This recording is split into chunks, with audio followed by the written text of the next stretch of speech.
Hey there, 8th graders. Welcome to today's explainer. Have you ever just looked in the mirror and wondered exactly how you became, well, you? I mean, how did your unique body with all your specific, quirky features get so perfectly designed and put together? Today, we're exploring the ultimate blueprint of life. We're going to look at the hard science of cells and genetics and see exactly how they carry the very instructions that determine who you are. So get ready, because we're about to take a wild journey from the microscopic building blocks of your body all the way to the grand divine purpose behind your design. Okay, let's dive into this.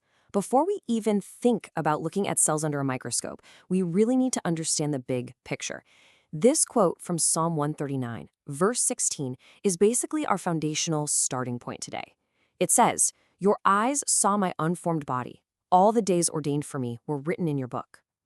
This scripture is just absolutely profound. Why? Because it tells us that long before you ever took your first breath, there was an intentional divine design for your life. Your existence is no accident. As we unpack the biology of how you're built, we're actually exploring the scientific mechanisms of this exact deliberate design. So here's our roadmap for this explainer. First up, the blueprints of life. Second, inside the cell's factory. Third, DNA and your chromosomes. Fourth, predicting your inherited traits. And finally, science, morality, and purpose. Let's get right to it. Part 1. The blueprint of life. The building blocks of who you are.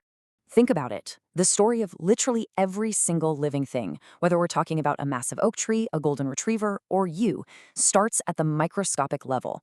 You just can't understand the whole shebang without understanding the tiniest piece. And that foundational piece, it's the cell.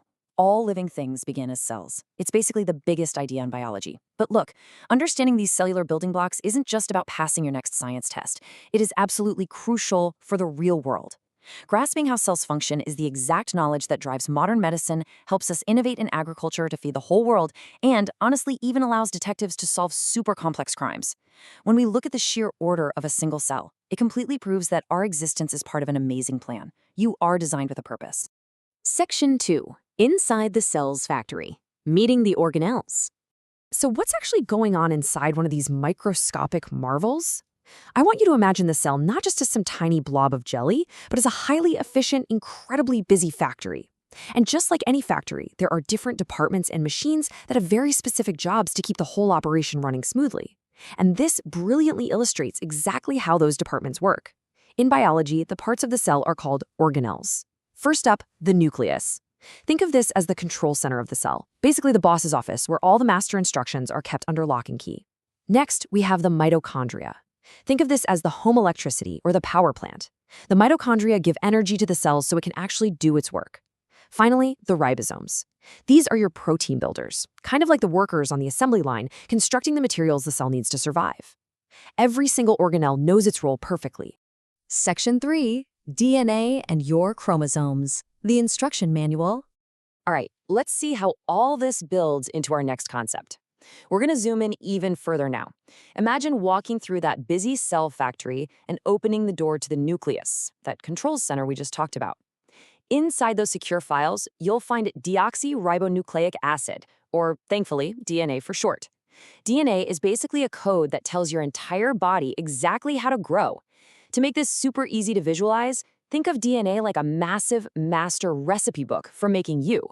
Within that giant book, there are smaller, specific instructions called genes. The genes are the individual recipes that create your specific traits. So your DNA is the whole massive cookbook, and a single gene is just the recipe for your hair texture or your eye color. Now, this massive recipe book of DNA isn't just floating around randomly in there. No way. It is highly organized. Inside a human cell, the DNA is tightly packed into structures called chromosomes.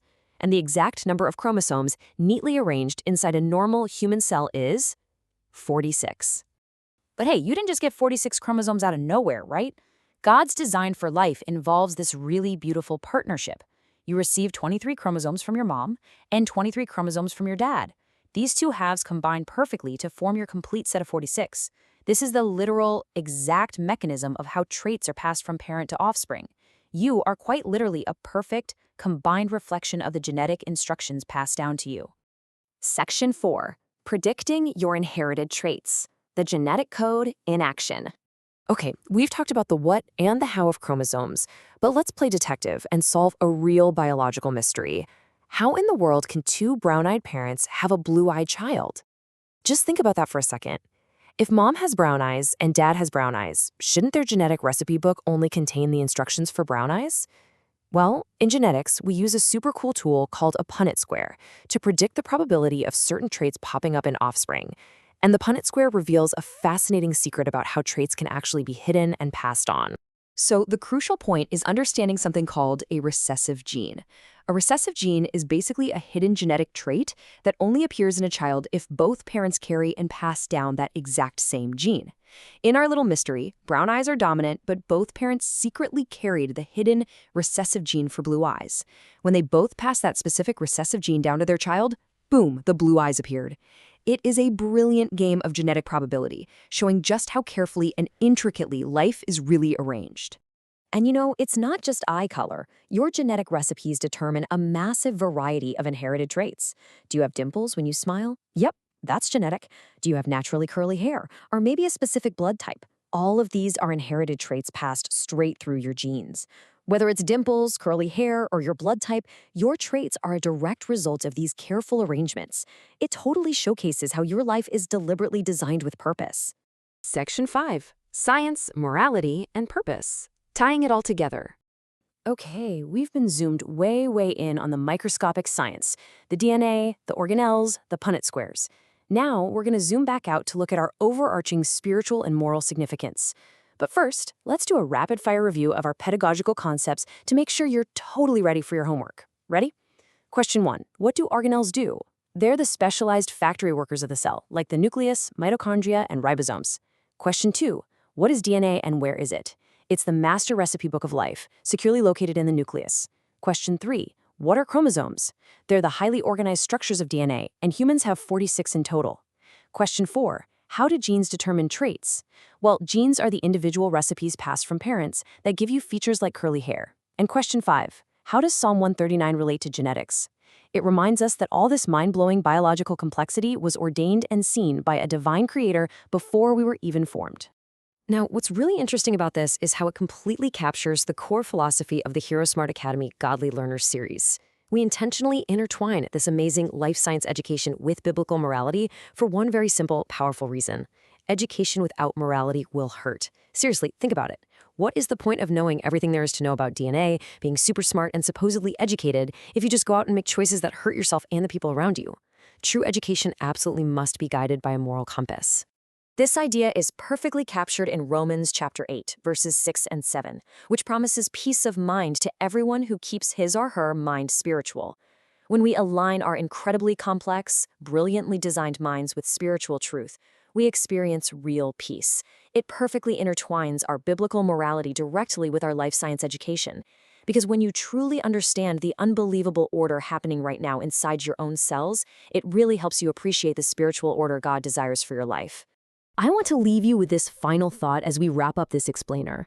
You are not just some random collection of cells. You are a literal masterpiece of divine genetics equipped with an incredibly powerful mind. So how does understanding your divine biological design change the moral choices you're going to make today? When you realize you were built with such profound purpose, how will you use your amazing mind to bring peace and make a positive impact in the world? Ponder that today, 8th graders. Keep exploring, keep learning, and never forget your incredible design.